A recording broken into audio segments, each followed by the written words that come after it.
साहस की आवाज थी, हमारी आजादी की आवाज थी, और उसी की गूंज ने हमारे संविधान को लिखा और बनाया। ये सिर्फ एक दस्तावेज नहीं है। बाबा साहेब अंबेडकर, मौलाना आजाद जी, राजगोपालाचारी जी और जवाहरलाल नेहरू जी और उस समय के तमाम नेता, जैसे आपने कहा, इस संविधान को बनाने की जो कार्य में सालों के लिए जुटे रहे। हमारा संविधान इंसाफ, उम्मीद, अभिव्यक्ति और आकांक्षा की वो ज्योत है जो हर हिंदुस्तानी के दिल में जलती है। अध्यक्ष महोदय, इस ज्योत ने हर एक भारतीय को यह पहचानने की शक्ति दी कि उसे न्याय मिलने का अधिकार है, कि उसमें अपने अधिकारों के लिए आवाज उठाने की क्षमता है, कि जब वो आवाज उठाएगा तो सत्ता को उसके सामने झुकना पड़ेगा। इस संविधान ने हर एक देशवासी को ये अधिकार दिया कि वो सरकार बना भी सकता है और सरकार बदल भी सकता है।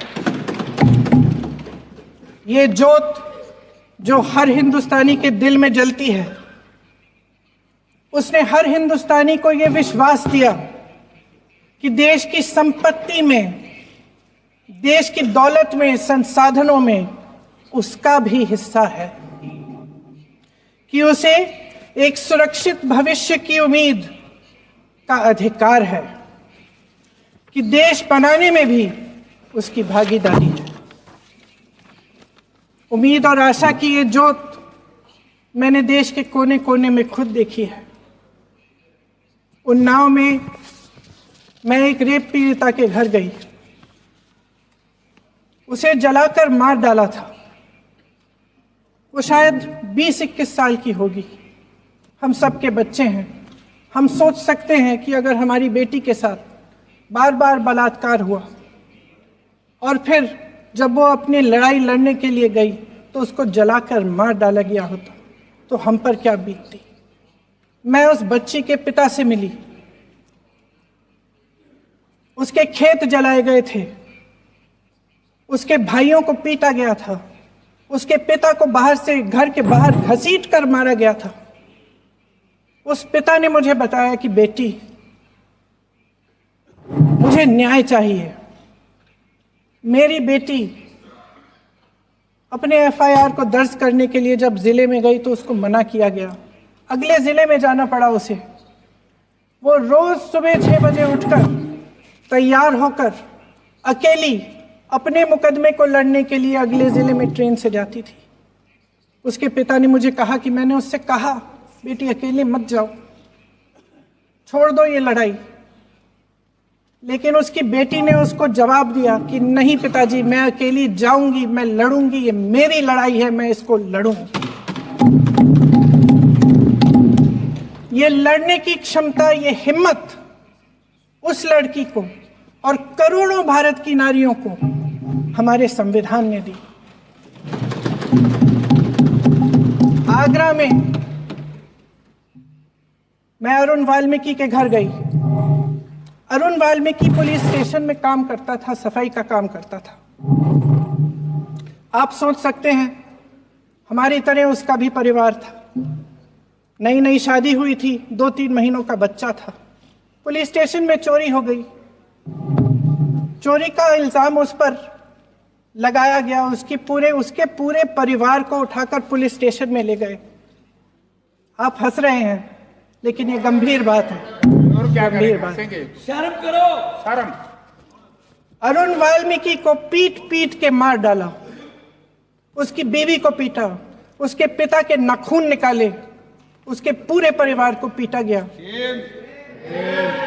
जब मैं उस जवान महिला से मिलने गई जो अभी अभी विधवा हुई थी, तो उसने मुझे कहा कि दीदी, हमें सिर्फ एक चीज चाहिए, हमें न्याय चाहिए। और हम इस न्याय के लिए लड़ते रहेंगे, चाहे कुछ भी हो जाए। ये हिम्मत उस महिला को हमारे संविधान ने दी।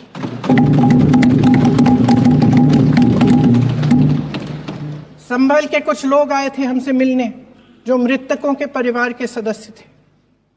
उसमें 2 बच्चे थे, अदनान और उजैर।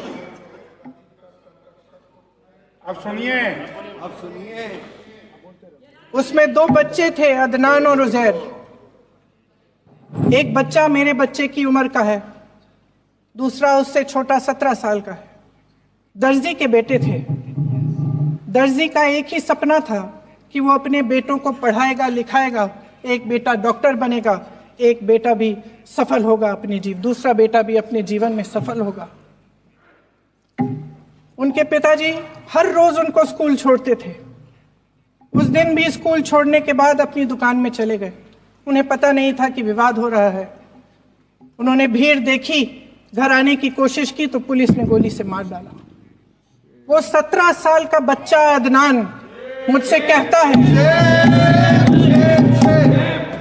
वो 17 साल का बच्चा अदनान मुझसे कहता है कि मैं बड़ा होकर डॉक्टर बन के दिखाऊंगा, मैं अपने पिता का सपना साकार करूंगा।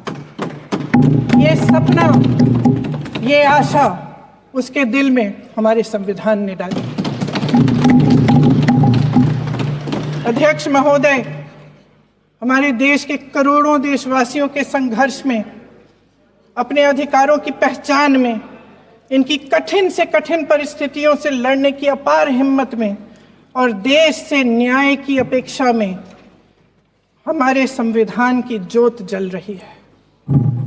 मैंने हमारे संविधान की ज्योत को जलते हुए देखा है और इसके साथ साथ ये भी समझा है कि हमारा संविधान एक सुरक्षा कवच है। एक ऐसा सुरक्षा कवच है जो देशवासियों को सुरक्षित रखता है, न्याय का कवच है, एकता का कवच है और अभिव्यक्ति की आजादी का कवच है। दुख की बात यह है कि मेरे सत्ता पक्ष के साथी जो बहुत बड़ी बड़ी बातें करते हैं, इन्होंने इन 10 सालों में यह सुरक्षा कवच, सत्ता पक्ष के मेरे साथियों ने ये सुरक्षा कवच तोड़ने का पूरा प्रयास किया है। संविधान में सामाजिक, आर्थिक और राजनीतिक न्याय का वादा है। ये वादा एक सुरक्षा कवच है जिसको तोड़ने का काम शुरू हो चुका है। लैटरल एंट्री और निजीकरण के जरिए ये सरकार आरक्षण को कमजोर करने